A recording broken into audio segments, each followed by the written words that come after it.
This time on Rad Rat Video, we're talking about the forbidden grind switches. Let's do it.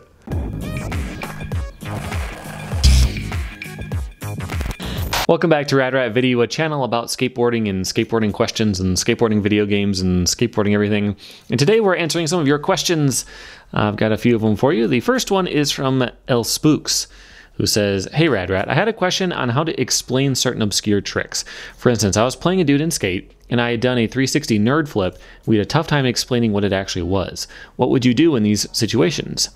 He has a second question, which is about if I would consider a rocket flip an actual separate trick to a kickflip. Also, how the hell do you make an account on this site?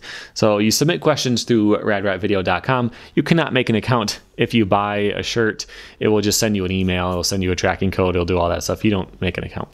Your second question, I'll just work through this backwards. I don't consider a rocket flip a separate trick. Even if you really tweaked it out where you flip the board almost vertical and then you had to like catch it and pull it back, it's just a weird kickflip. I can't really picture that being a separate trick. If you even did the opposite, where you did a kickflip and it really dipped down a lot and you had to catch it and pull it back, I wouldn't consider that a separate trick either. But your first part, which was about describing weird tricks, you mentioned a 360 nerd flip. If you're not familiar with that, it's a nollie backside shove it. As it comes around, you wrap your back toe under it and you flip it, and it does a 360. So it's like a back,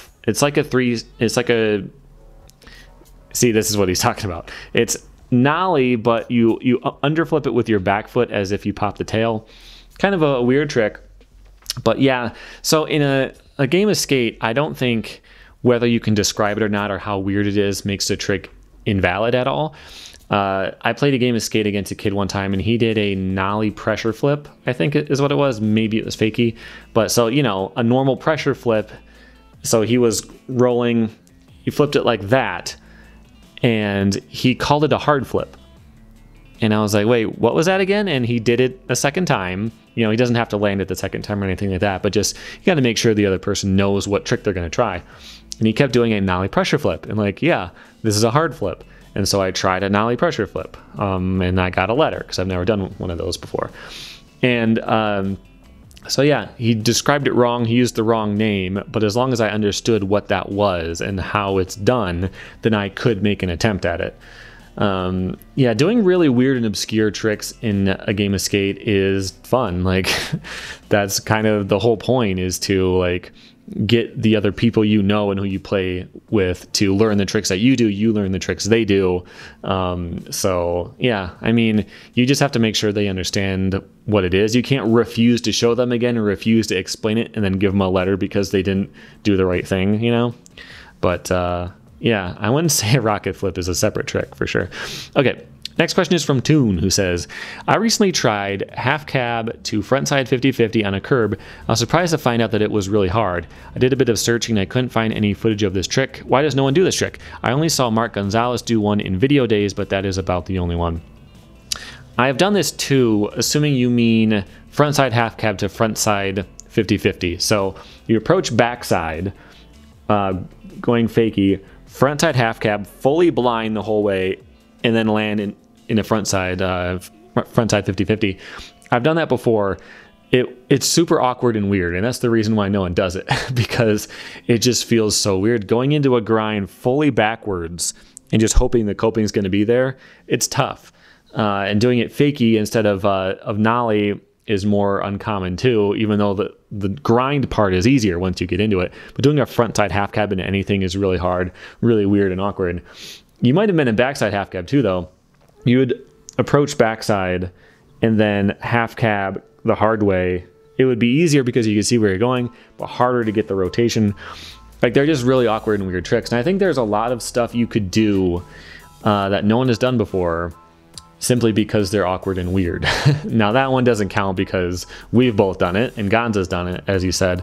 But there's a lot of stuff like that no one has done just because it's super weird, which is fun. Like, if you've never seen it done before and you can go out and figure out how to do it, and it's hard, but you actually manage to land it, like that's a big part of the fun in skateboarding for me. as opposed to doing like a nose grind, let's say, which is probably maybe not like a nose grind 180, or maybe, you know, would be roughly around the same difficulty level. For me, it's much more satisfying to do something obscure and weird, but that's just me. Okay, next question is from Sam, who says, in every Tony Hawk game since 3, you have the ability to string half-pipe tricks together in one combo, but I've never seen anyone do this in real life. Do you think the ramp trick revert manual second ramp trick combo, is it possible, or do you think it is possible, just exceedingly difficult? Okay, and also, do you think there's any way to connect 2 half-pipe tricks into one combo? So if we're talking about an actual half pipe, like a vert half pipe, then that's a little bit different. If you want, you know, on like a 4-foot mini ramp, Day One Song has done all kinds of stuff like that, like doing a trick and landing in a manual and getting up into a stall on the other side. But on vert, I feel like that probably is impossible. So in the game, you have to do a revert when you land, just for the sake of video game, you know, just to make it difficult to do that. You know, one more thing to add in, you got to hit the button so that you revert as you hit the manual. But in real life, there's no reason you couldn't just land directly in a manual, other than it being really hard. But your question was, is it possible to do the revert manual combo in an actual half pipe? I would say no, because landing in a revert isn't really a thing. For like to do an air and just land in a revert, like you don't really do that. You might land a spin a little early and slide out the last part of it, which you could call a revert. Like if you did a no-handed McTwist, you could do a 360 and land sliding out most of the last part of the spin. You could do that, but to do that and then land in a manual, I don't think you could, because to hold a manual straight after spinning is really difficult. You can do it if you're on something grippy. You could kind of turn and then push against the board as it's trying to turn, and that can straighten you back out. You can do that. But on a half pipe, going really fast on that pretty slick ground, and like in transition trying to do it, I don't think that's possible. You can't really do a straight air and then revert on the way down and then hold the manual. I just don't think it can be done. Again, we're talking a full vert half pipe here.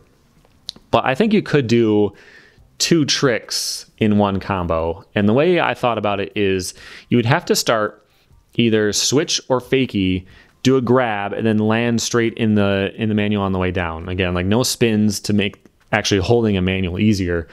So you do like a fakie indie, and then you come down, land in the manual, up to the other side, and do like an axle stall. I think you'd have to get air on the first wall because you couldn't pump in a manual. So maybe you could, but it'd be a lot harder. So you want to do something with air on the first time so you can barely make it up to the coping on the second one. But I don't think that would be a very good clip. I'd rather watch a really good air or a really good grind rather than trying to do that. So I think it's possible, but it's definitely a video game thing. Okay. Last question for today is from Colin Skates, who says, my question is about grind switching. What grind switches are generally considered unacceptable or unstylish? For example, 5-0 to 50-50 is obviously not acceptable, and crook to no slide can happen accidentally, so it seems like a mistake. This is also true for crook to board slide. This is also true for crook to board slide. And while feeble to 5-0 seems unacceptable on a ledge or a quarter pipe, what about on a rail? Are there any examples you can think of where someone makes an unacceptable grind switch look good? So crook to no slide, yeah, I have done that a lot of times before on purpose, but I've also done it on accident. So like I can like that happens sometimes where actually when I built my box, I did one. Here's a clip right here. It just kind of slipped. Like you land crooked, and sometimes your back foot wants to keep going as you kind of rotate into the grind. Your board just kind of keeps going and it slips. So yeah, like if you were to do one, it would have to be really clear. The better thing is a crook to no, or a no slide to crook, because you actually have to kind of pop and pull the wheel up on. That's kind of cool. So you mentioned some other ones. Doing a feeble to a 5-0, I think that could look pretty cool. If you have to be really locked though, like really the nose deep down, the truck really pinched, and then you pop it way up into a 5-0. I think that could look kind of cool. But I did come up with a list of ones that I don't think are acceptable at all. a willy to crook, willy to anything, honestly. So that's, if you're not familiar with the trick, it's like a Smith on the front truck. So you just kind of pop up and just hang your front truck on it. It's not a good looking trick. You have to nollie into it, I think, to make it interesting, because then it's the hard way. So yeah, you just kind of hang the front truck. If you were to grind slightly and then pull it up into a nose grind or a crook, I don't think that would look good at all. I don't think you can do that one. Another one is a 50-50 to anything, really. Like, I used to do 50-50 to front tail, and I would do that because I couldn't do front tails by themselves. If I would have speed, pop up, land in a front tail, it always just stopped. I can kind of do them now. They're still one of the harder ones for me. Like, it always just lands, like I under rotate just enough where the truck just pinches against the ledge and then it doesn't want to go. So I would land in a grind. I would do the 50-50 for a while, then swing it into a tail slide, and I can get a foot or two slide at the end. But yeah, like that's not cool. If you did a 5-0 into a tail slide, I think you could pull that off. But 50-50 into pretty much anything, I don't think you could do. I think for the most part, having some air is what you need. It has to either pop somehow or drop in a way. So if you were to do like a blunt slide and then pop it over to a nose grind, the act of switching trucks, you know, like there's a place where you could pause the clip and you're fully in the air above the ledge. That's cool. I think that's totally fine. But I had some more examples. A feeble to board slide. That could be done on accident. It'd be really hard to hold your balance, but if you are grinding on like a flat bar in a feeble, kind of going, then it slips off at the end, it's a feeble to board slide, but I don't think that would be a good one. Nose grind to crook, no thanks. And one thing I definitely don't like, you don't usually see this in grinds, but if there's like a kickflip to manual, and there's a second pad like on top of the first one. A lot of times people roll in the manual and they switch to a nose manual. And again, the same thing, you're not really in the air in the middle. You can just kind of drop the nose down onto it as you roll up to it. I don't like that at all. If there's no actual gap in between, if you just kind of switch into a nose manual by shifting your balance, I don't like that at all. So leave your forbidden grind combos in the description, but those are the ones I thought of. I think there has to be some kind of obvious, clear, difficult switch. If you would just kind of shift the board this way or that way a little bit, it's really not that interesting. But that's it for me. If you want to submit your own questions, then please do. Go to radratvideo.com, and there is a form right there on the homepage where you can submit that. You can also buy shirts. I'm not wearing one today because it's cold in my basement and the furnace is very loud, so I have to have it off. But yeah, check that out, and I will see you next time. Thanks for watching.